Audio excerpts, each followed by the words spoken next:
Bismillahirrahmanirrahim. Wa huwa Allah al-ghaim ala kulli nafsin bima kasabat ar-raqibu ma kulli syai'in. Kang nginyen-nginyen sumerdale saban-saban sewiji-wiji wal hadirulan kang hadir ma kulli syai'in. Sumerdale saban-saban kang suwiji-wiji sumerdale saban suwiji-wiji wahwa dan utawi Allah ma'akum ikut tetap sumerdale sira kabeh ayeuna ma kuntum dalam panggonan tinemu siraga. Gola lan ngucap ya kangjeng Nabi sallallahu alaihi wasallam ngucap lafad anta sahibu bis safari tawi tuan iku kang ngarewangi dalam safar wal khalifatu fil ahli wal mal lan kang dadi khalifah ing dalem ahli lan wal walad fil ma'iyatu maka utawi ma'iyah sifat bareng ing dalem mungguh ahli fargi al ilmu wal ihata wa ilmu lan ihata ngawangku inda ahli jamilan ing dalem mungguh ahli jami ma'azat was sifat kuzat lan sakah sifat li anna sifata la tufariqul mausufat. Anda satu huna sifat iku orangana misahkan sifat ing mausufah fal ilmu la yufariqul alim maka utai ilmu iku orang misahkan ya ilmu ing ali.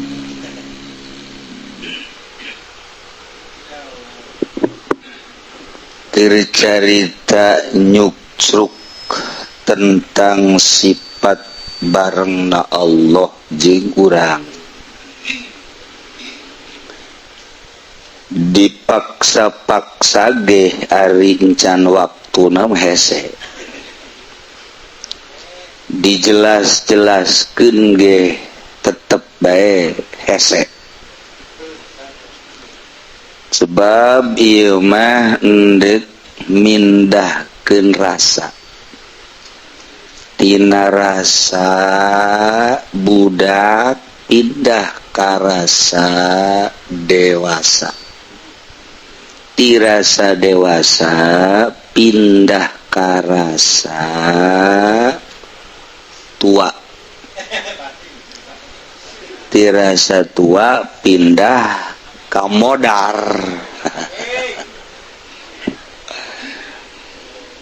kan aya jelema geus kolot tapi rarasaan ngora bae blon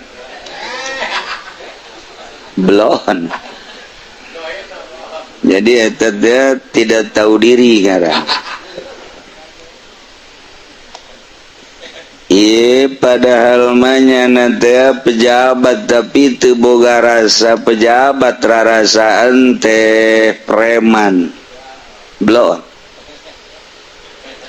ieu teh sabenerna mah nyana teh kiai tapi teu boga rasa kiai rarasaan mah nyana teh preman deui lah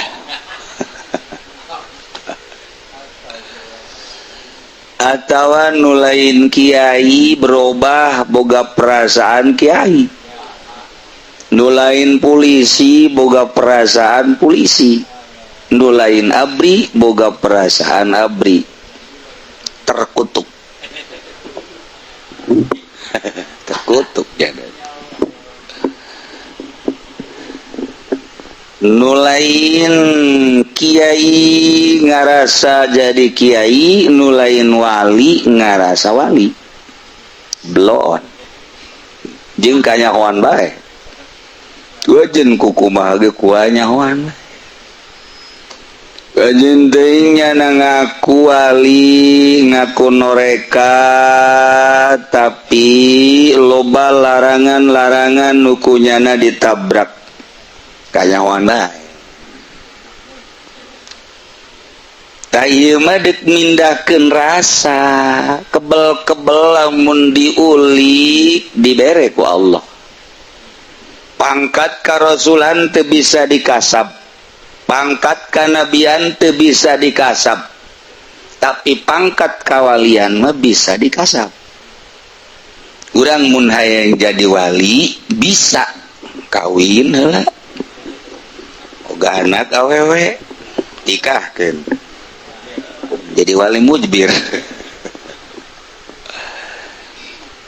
Hiji-hijina pangkat nu bisa dikasab di usaha ialah wali. Lamun geus datang ka pangkat wali la khaufun alaihim wala hum yahzanun. Di dunia leuwih-leuwih di akhirat. Kasieun wali mah sebab wauh jeung Allah. Kuari nyana berusaha lumpat menuju Allah disebut suluk. Lamun orang kuari lumpat menuju imah bupati gampang. Maka rekomendasi atau telepon ayo wauh mah perjalananna dek naik sepeda, naik motor, naik mobil asalnya ho alamatna. Deka imah bupati berangkat bisa pakai aturan birokrasi ngaran. Deka Allah meleuwih-leuwih make cara Allah selalu membuka pintuna untuk hamba-hambana anu datang. Lamun urang dek berangkat ka imah bupati kudu ninggalkeun imah urang. Berangkat make kostum anu layak deka panggih jeung bupati, layak deka panggih jeung gubernur, leuwih-leuwih jeung presiden. Ka Allah mah nu dek ditinggalkeunna lain lembur. Tapi lamun dek menuju Allah nu ditinggalkeunana dunia, nu ditinggalkeunna makhluk, nu ditinggal ke nafsu, nu ditinggal ke setan. Cicing bae urang di imah eta ditinggalkeun ku urang usul ilallah. Urang lelumpangan ka mana-mana, ka gunung, ka leuweung, tapi eta nyangkut bae di jero hate moal usul-usul. Nu badak kos kitu mah tinggal bisa na jeung teu urang ngopenan hate. Ninggalkeun nu tadi. Mulai hiji wali anu henteu masantren heula ngaji maksudna moal kajen ku kumaha ge jelema tadina sakola bae kuari deuk ibadah ka Gusti Allah henteu make perjalanan syariat teu ngaji teu masantren tek celi anjing bae nu ditek-tek moal bisa tetep kudu masantren heula. Masantren ge lain masantren modern salap. Masantren salap ge nu kiaina lain di Golkar. Pan sadege kudu masantren be atuh padek ninggalkeun dunia, makhluk, nafsu jeung setan. Ente renung coba. Ente renung. Renungkeun sakedeung. Ketika jelema sakola masuk SD, SMP, SMA tujuanana dunia jauh ke Allah. Ente asup sakola sanawiyah aliyah di pondok pesantren modern keur carita makrifat ieu mah. Lain keur carita urusan perbandingan ilmiah. Urusan makrifat ieu mah. Ente sekolah di aliyah universitas di jero pondok pesantren modern datang ke kiamat mau jadi wali tanggung jawab mual bae sebab naon nu diarah dunia sedengkeun ilmu kewalian ninggalkeun dunia beusi kurang jelas ka guru sanawiyah ka guru aliyah beusi pajar ekstrim komo ka pendiri pondok pesantren dah cenah Ki Uci mah eta mah ekstrim disesuaikeun sumut sia ku aing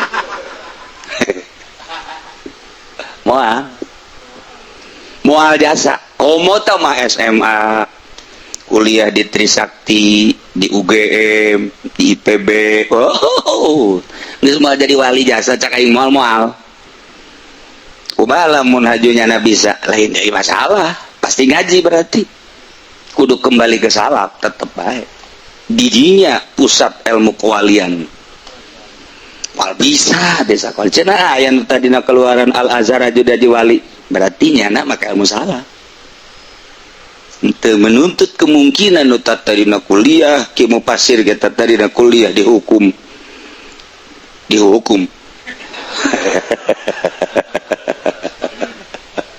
tapi kan jadi modal gua hari urusan jadi wali jeung teu tamah lain deui tapi nyana geus ninggalkeun urusan hukuman tuh kan Gus Dur kurang kumaha modern tapi model salapina nah kuari renungkeun saya tikeula coba cenah meureunana anu jadi bupati mah bisa jadi wali ngising di dinya mau bisa jadi gubernur hayang pondok bambu mas santri ada di situ jadi presiden komo tapi jadi santri geus mulai aya di lingkungan wali cenah kiai kos kitu degan atuh ku cilisia sia mah sok jubah wahan bae emang sia mah dasarna ka aing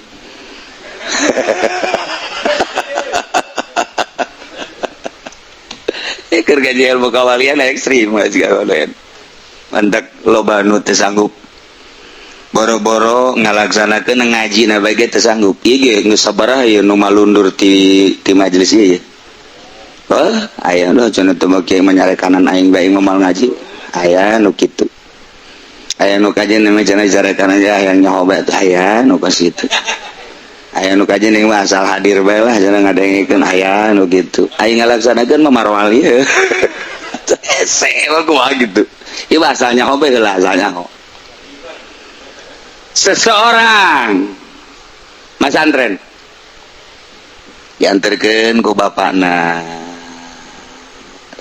tangka pondok pesantren cicing anak perang di pondok teh perang nyana ninggalkeun indung ninggalkeun bapak makhluk nu paling deket jeung nyana ditinggalkeun cerik nyana dulur nyana anu setiap saat nyana ulin mungkin jeung kakak mungkin jeung adik jeung alo ditinggalkeun babaturan nyana anu biasa samotor jeung ngopi bareng ngarokok nyana ninggalkeun babaturan lain teu berat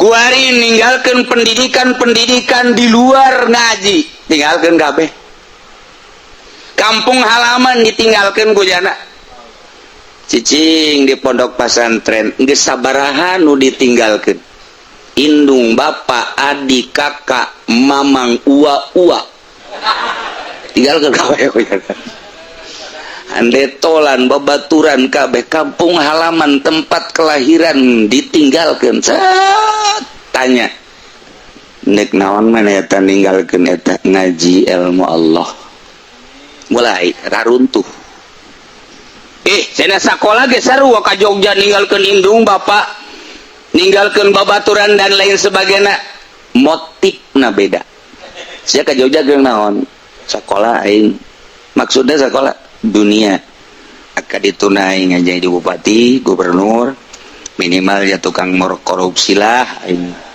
dunia ninggalkeun akur motif lu beda cicing di pondok pesantren perangnya nak mimiti ngabebetah awak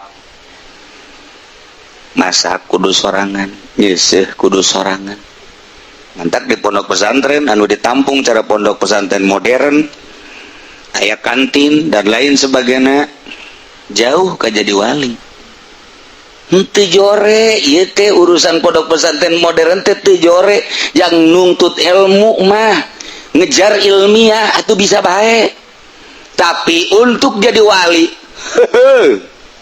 jawabanna ge geus teu kudu diomongkeun berarti boro-boro murid atuh guruna ge jauh kan berarti cak guru alias sial taki uci itu sial lu sial ka aing sial tapi budak di pondok pesantren mulai hanya demi untuk mengetahui syariat awalan. Indung bapak siap ditinggalkan, adik kakak siap ditinggalkan, keluarga sekitar ditinggalkan, babaturan ditinggalkan, tempat kelahiran ditinggalkan, hanya untuk mengetahui ilmu Al-Quran. Mulia jasa pae sorga, motif dah beda. Mulai adaptasi nyana jung nyese sorangan prihatin kan, dahar masak sorangan, kira-kira pasakeun nu babaturan. Jadi wali ge maling heula. Bajunya nacan diseusean nu babaturan dipake ku jana. Emang gitu tipe wali mah. Jadi bebasan ngaranna. Nyana bebas maling duit paling lagi bebas. Saya pakai baju aingnya. Oh, kurang tuh. Atuh sia ke kamar nu aing. Atuh beres. Geus santri teh kos kituan tah. Aju. Baju nu aing ka mana? Dijual ku aing. Padahal teu dijual. Aing teh boga duit. Siapa pengen jual-jual bae? Tung tenang bae si jeung aing geus dijual.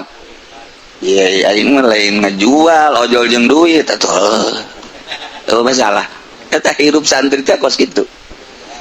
Masya Allah, wah. Siap guriling we kurang muter we.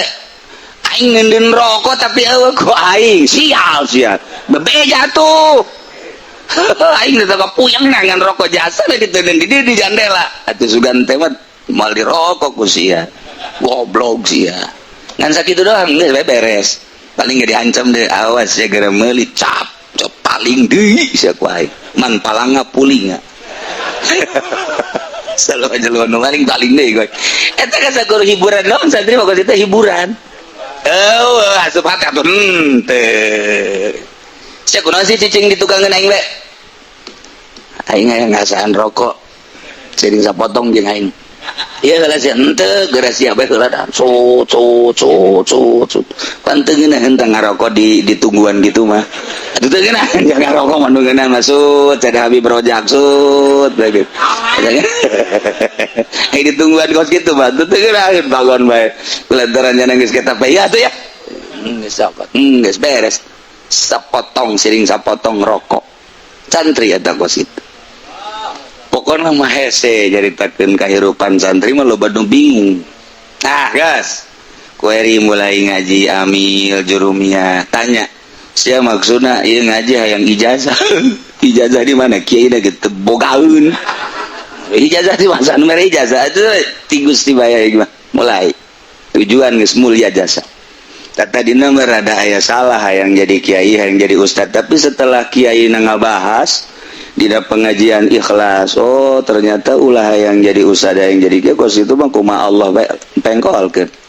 Awalna mah supaya jadi kiai, cek bapana supaya jadi ustad, supaya jadi kokolot lembur lah geus kos kitu. Masalah geus. Tapi setahun 2 tahunnya honyana dina bab ikhlas.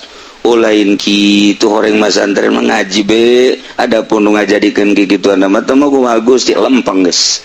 Mulai setengah wali tanya nanti. Setengah wali ya Allah. Mulai kuari kejaran-kejaran ilmu. Amil jurumiyah sorot terus ngelal ngasal tiba-tiba nartib dan lain sebagainya. Kuari ngahartikeun yaqulu imriti alfiyah ngajilah johar makrun mantek. Mulai ngaji fikih Fathul Muin Fathul Wahab. Terus ngaji tafsir, ngaji hadis dan lain sebagainya. Naon maksudna hayang ijazah teh naon dia ngagali ilmu Allah piwalian geus mulai aya kuari geus mampu teh geus mampu ieu maca geus mampu ngahartikeun geus mampu maham geus mampu nyana geus ngaler ngidul mun cara alat mah dipetakeun ieu mubtada ieu khobar setiap mubtada kudu aya khobar setiap fiil kudu aya fa'il setiap syarat kudu aya jawab mulai di dia. Oh ieu teh kalimat teh bentukna teh ieu teh bentukna teh kuliah. Oh ieu teh juz'iyah. Oh ieu teh qadiyah teh qadiyah kuliah. Oh ieu teh qadiyah juz'iyah. Dijadikeunlah kurang. Kieu lah. Cara nyokot hukum. Ieu teh kalimat umum. Ieu teh kalimat tanda-tanda kalimat umumna. Oh ieu teh aya al-tarif. Kieu lah caritana. ieu teh aya bahasa lauk mun aya bahasa lauk kieu lah ieu teh mun aya bahasa lauk lah kieu lah mun aya bahasa lauk lah ieu teh bahasa inama kieu lah bahasa inama geus tanda-tandana geus diayakeun jol bae istilah dina Fathul Muin Imam Zainuddin Malibari nyieun istilah-istilah mun ieu kapanggih jeung ieu lah jigna mun kapanggih kalimah ieu jeung kalimah ieu lah jigna aya deui istilah Fathul Wahab lamun ieu kalimah kapanggih jeung ieu kieu jigna ieu kalimah ieu kapanggih jeung kieu jigna satu-satuna kitab gabogaan istilah-istilah tertentu nyana geus bisa kapanggih kos kieu horeng Jamul Jawamena kos kieu horeng Ghayatul Usul nata pinter nya teh waduh geus hebat jasa kuari hayang ibadah ka Gusti Allah geus aya bahan coba polisi dek ibadah khusus waktu udah coba abri coba PNS dek di mana orang ulah ngahayal jadi wali nya nama ulah cek dina atuh henteu ieu atuh mabur sia ka ditu ieu mah keur carita wali mulai setiap jelema butuh ilmu Allah selalu ngayakeun guru nyana butuh ilmu thariqah aya guru mulai berjalanan menuju Allah hayang datang ke Allah supaya dibere ilmu mukasyafah ilmu hakikat mulai kuari ku guruna dibeat bener sia deka Allah bener siap ninggalkeun makhluk dunia makhluk nafsu jeung setan siap digambar awak teh kitunya gambaranna mohon siapkeun ku maneh tujuan ka Allah mangga ieu wiridna zikir kieu carana napasna dan lain sebagainya ieu tahap awal ke tahap kedua ke tahap ketilu kieu maknana boleh mulai sing hade sia ka khidmat hiji we Allah nu dideuleu mangga berangkat. Adapun kegiatan sehari-hari mungkin bae dagang, mungkin bae zohirna ieu mah. Mungkin bae ngawuruk, ngajar zohir. Tapi hiji Allah, enggak berangkat. Didinya lah mulai gangguan disebut awaid dunia, makhluk, nafsu, jeung setan. Karena orang mancan dipagahan ku guru, teu nyaho gangguan-gangguanana. Atuh magol bae urang jelema di dieu henteu ka Cikupa kan lurus terus sesuai jeung aturan jalanna mulai di pasar kemis langsung ka Terep di Terep langsung ka pasir gadung terus langsung datang ka Cikupa teu badang mampir-mampir ieu ge deuk Allah sing hade dunia sing hade makhluk sing hade nafsu sing hade setan cap berangkat jana ke Allah perjalanan aya Golkar mampir Kiai ieu mah doana ti Pak Kiai maksudna kampanye terakhir Kiai mah kajian pertama mah teu kudu hadir ieu mah terakhir bae dijemput naik ke panggung terus Kiai ngadoa insyaallah lah adapun eta mah transportasina mah geus teu kudu dicaritakeun geus lah insyaallah lah Kiai butuh naon ieu butuh kendaraan geus pokona mah mio hayang Avanza gede teuing atuh Kiai teu bisa lah itu Avanza mah mulai tah jual beli antara doa jeung Avanza karena butuh partai siap nyana magol di dinya ndeka Allah magol di Avanza magol sanajan nyana zikir la ilallah gidegna datang ka puyeng nyana ilallah Avanza magol di dinya jadi wusulna lain ilallah ila Avanza kos gitulah deka Allah magol lah di Golkar magol lah di Avanza magolah di Fortuner magolah nyana di P3 magolah di naon gara ngomong atuh sia magol Iya mah Golkar henteu, Avanza henteu, hot mulus. Aya Rangda.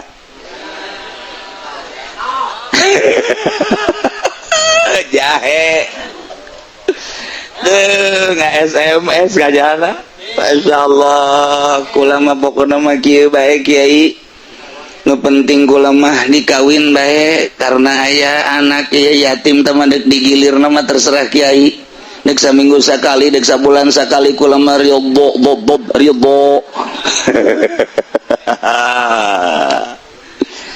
Lantaran Kiai ge jelema lain jurig. Ajunya nana bahenol nerkom. Atuh mulai ayalah hubungan asmara. Waduh, jadilah dikawin punya anak. Endek wusul ilallah, kuari wusul ilal jahe.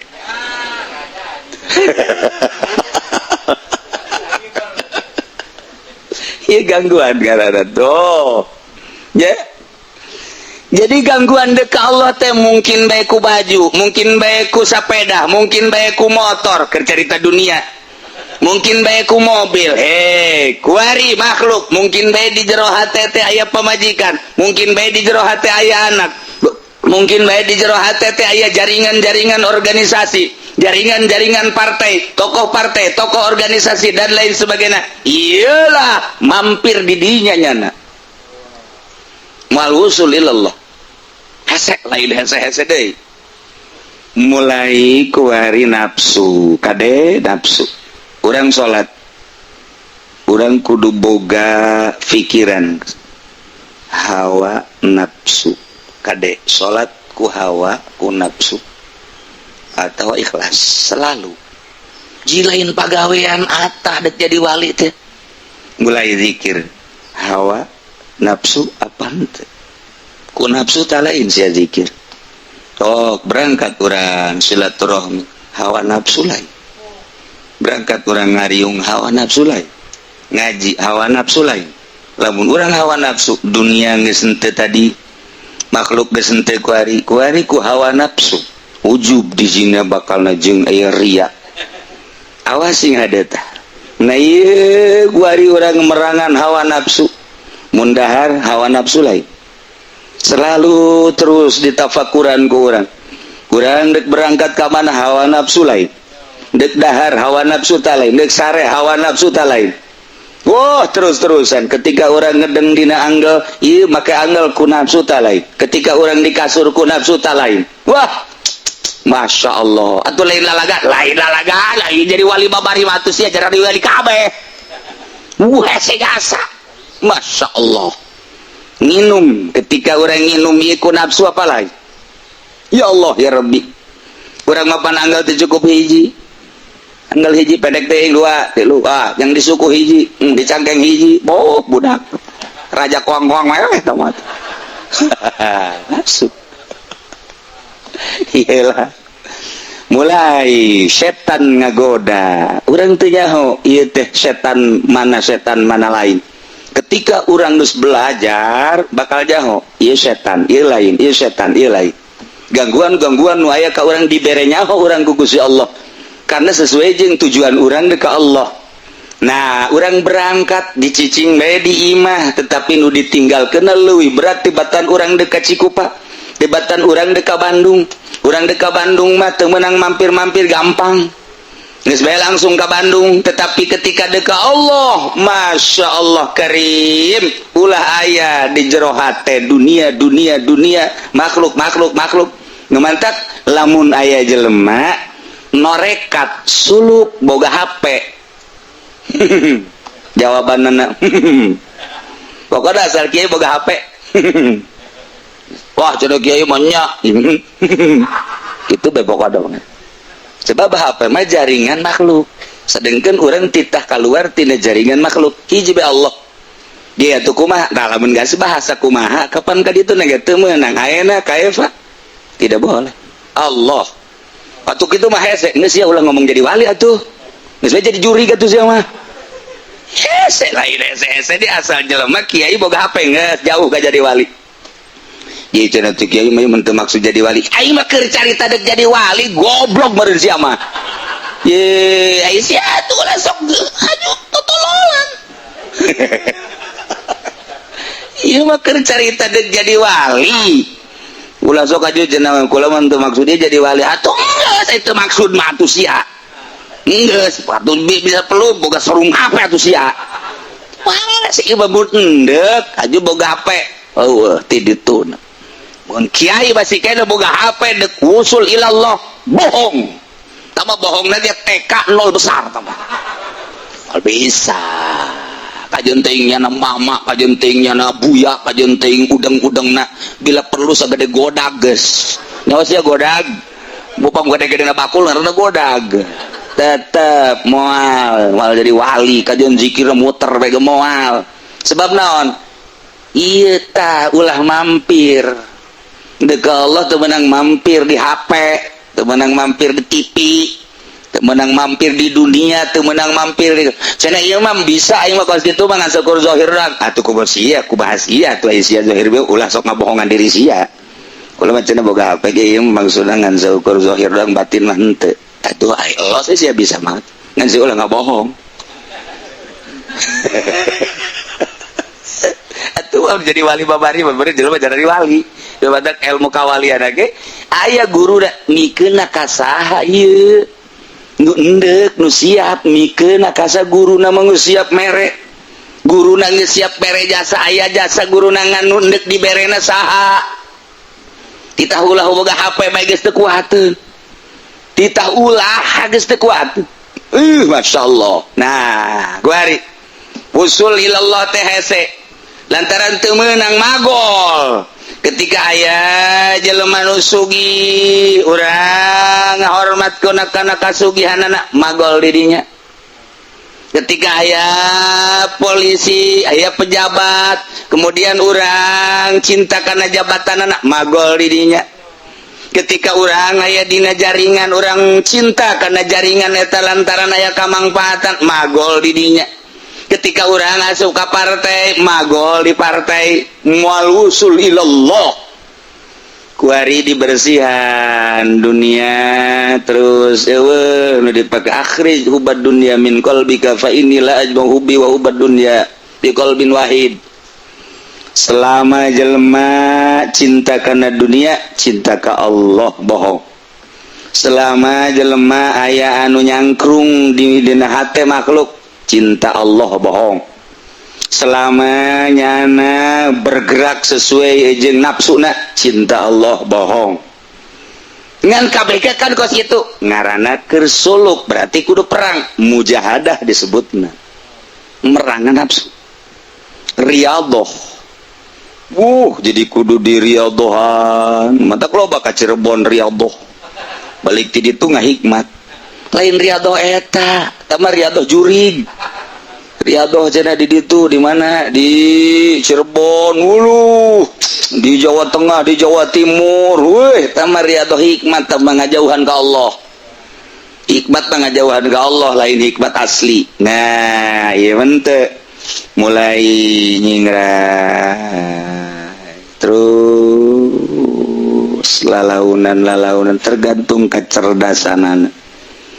Dunia mah aya ngan urang teu kacantel kana dunia teu jadi gangguan ka Gusti Allah ku dunia sapertina urang keur liwat dunia ngawean ka urang teu nyelek-jelek aca mantep kan aya dunia mah noelan ka urang jahe noelan kunaon cek jahe teh lain kos gitu dipegang hayang itu tak pengarannya nyantel teh ente jadi nu mantak tah ketika kersuluk mah hak kos bertentangan jeung syariat nu mantak wali syariat mah disalahkeun masa kos itu di luar jalur tama tuh kos gitu mah diheukeun eta teh ngan boga maksud geus ulah loba omong lantaran kita urusan masyarakat kok jana manin sorangan encan jadi kan lantaran ieu encan jadi sorangan bae ka Gusti Allah mumprung ka Gusti Allah geus ulah aya kagoda ku kieu ku kitu dunia di jero hati, kemudian makhluk nafsu kayak gitu, tentu capek, mungkin bertahun-tahun ya merangan kos gitu, riyadhahna mujahadahna, wah lain lalagan, memandang manusia, memandang dunia dedengian jeung sadawan capek, mulai aya getaran ti Gusti Allah. Hei kade mata lain usia nu aing teteh ulah sok di aku ku sia nu aing geus pergunakeun sesuai jeung perintah aing. Awas sieun ka Gusti Allah, awas ceuli lain usia nu aing, ceuli sia teh nu aing bisa ngadenge teh ku aing, bisa ngadenge teh suara-suara makhluk lagi nu aing, sia deh sia ulah salah mempergunakeun anak aing teh deket jeung sia. Mulai geus aya rasa deket, asal geus aya rasa deket sieun geus ka Allah. Irung eta irung teh pake napas sing hade, napas ka luhur napas ka handap teh nang aing lain sia, pergunakeun ku sia pake zikir ka aing, sia ngambelan oksigen, menghisap oksigen, ngambil nu seungit beuteung seungit makhluk aing teh kabeh ge sesengitan babauan jeung sajabana ciptaan aing, irung nang aing, siana ge nang aing. Awas ulah dipergunakeun sageunahna, mulai ngerenyet hate, terus kasungut, terus kaleungeun, terus ka beuteung, terus kabeh teguran-teguran ti Gusti Allah lantaran urangna tadina riyadhah mujahadah beurang jeung peuting, mulai Allah mere tek mer rasa bareng jeung Allah. Ketika orang lempang tanaga teh teh nu Allah, berarti aing teh bareng jeung Allah. Ketika neuleu trek dedeleuan teh menang Allah, kice peureum menang Allah, nu kadeuleu ge makhluk Allah, gerak nanaon kadeuleu nu cicing nu gerak eta teh digerakkeun ku Allah, atuh aing teh bareng jeung Allah. Ti mata, ti ceuli, ti irung, ieulah ma'iyah. Ngeuk nyaritakeun ma'iyah teh wa huwa ma'akum aina ma kuntum. Cek tadi ge pan Allah teh al-qaim ala kulli nafsin bima kasabat, anu ngurus karena setiap awak-awakan naon nu kunyana dipigawe di usaha, Allah kan nu ngurus. Tadi nama teu boga rasa asa urang bae lantaran aya pengakuan mata nu aing, cili nu aing, tanaga nu aing, gagah nu aing, kabisa nu aing, jauh jeung Gusti Allah. Ketika urang teh suluk kuari mah eueuh dunia, eueuh makhluk, eueuh nafsu, eueuh setan, aya rasa al-qaim ala kulli nafsin bima kasabat, lain urayan rasa. Ai kuari mah kan urang urayan oja heueuh nya. Urang diuk nang ngadiukeun Allah, urang nangtung nang nangtungkeun Allah, urang gawe nang ngagawekeun Allah. Ja Allah ma ta'malun, naon kitu ngaranna alimum bima ta'malun, naon kanu naon nu ku urang dipigawe janang Allah kabeh ge fa'alun lima yurid, jadang Allah ngan urayan ku ari merasa diatur geus lantaran sieun ar-raqibah kulli syai, anu neuleukeun serta setiap perkara, wal hadir ba kulli syai, hadir serta naon bae beserta. Nah kuari mah aing nyaho kana deuleu sia, sebab mata sia nu aing dideuleukeun ku aing, nu kadeuleu makhluk aing eueuh nu siaan aing teh bareng dina deuleu sia. Aing nyaho kana denge sia, nu kadenge ku sia teh suara-suara makhluk aing, nu merdu nu teu merdu eta teh suara makhluk aing, baik ti manusia maupun ti hewan-hewan nu lain. Sing hade eta ceuli teh lain nu sia nu aing. Aing nyaho kana denge sia-sia keur ngadengekeun naon, ngadengekeun musik, ngadengekeun suara naon, eta teh kade, eta teh dibere ngadenge teh ku aing janu aing. Sing hade sia ngagulak-gilekeun hate sia, sadar urang nang Allah, mulai ti Allah, ku Allah, ka Allah, minallah billah ilallah, eta teh lain urayan rasa lengkah teh ti Allah, ku Allah, ka Allah, kicep ti Allah, ku Allah, ka Allah, benge ti Allah, ku Allah, ka Allah, kabeh ge ti Allah, ku Allah, ka Allah, lain urayan rasa, mulai karasa kuari wa huwa ma'akum aina ma kuntum. Geus rasa jeung Allah bae. Hate bersih jasa. Mulai diinkisapkeun ku Allah lantaran urangna asati Allah ku Allah ka Allah. Eueuh duniaan eueuh makhlukan fakushifa dibere mukasyafah ku Allah. Jang naon ngahibur walina. Lantaran sia beurang jeung peuting per detik per menit per jam. Teu eureun-eureun sia ka aing. Ku ari ku aing dibere lantaran sia teh terus bae lumpat ka aing. Terus bae lumpat sia ka aing. Aya dunia ku sia disingrahikeun, aya makhluk ku sia disingrahikeun. Pan aing nyaho cek Allah. Berarti sia lumpat ka aing suluk teh ieu dibahasakeun lumpat. Sia teh ka aing berarti terus-terusan beurang jeung peuting. Maka Quran, maka zikir, maka sholawat, maka tafakur jeung sajabana lumpat sia ka aing. Ku aing kan dibere dunia sebagai cobaan, ku sia teu ditolelir. Aya jelema kadinya lurah teh camat teh terus mengajakan babarengan jeung sajabana teh ke panang aing, panti aing ku aing ka aing. Atuh tapi sia tapi bisa nyingraikeunana. Nah, ku ari ka dieu geus cicing di lawang aing sia. Kuari tinggal dibukakan we ngan kia kakarak datang kalawang muncara lawang mah muncara kalawang mah cek aing geus nyawas ya geus aya di lawang. Nah ketika urang namu ka hiji imah urang geus aya di lawang tinggal salam doang. Assalamualaikum. Aduh, kadangnya suarana aimbu ID buka mancan, geus indah jasa ngadenge suara Sarwiti, masya Allah, masya Allah. Assalamualaikum.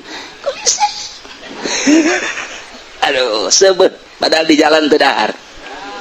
Sebet ngadenge suara Sarwiti. Antosan sekedap.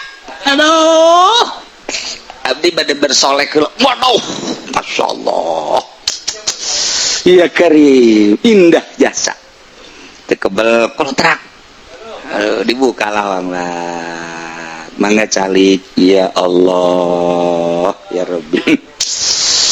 Di jero imah nangis disadiakeun makanan-makanan, minuman-minuman. Segala rupa. Tetap urang embung. Hayang bersanding. Hayang nyekel cinggir baik.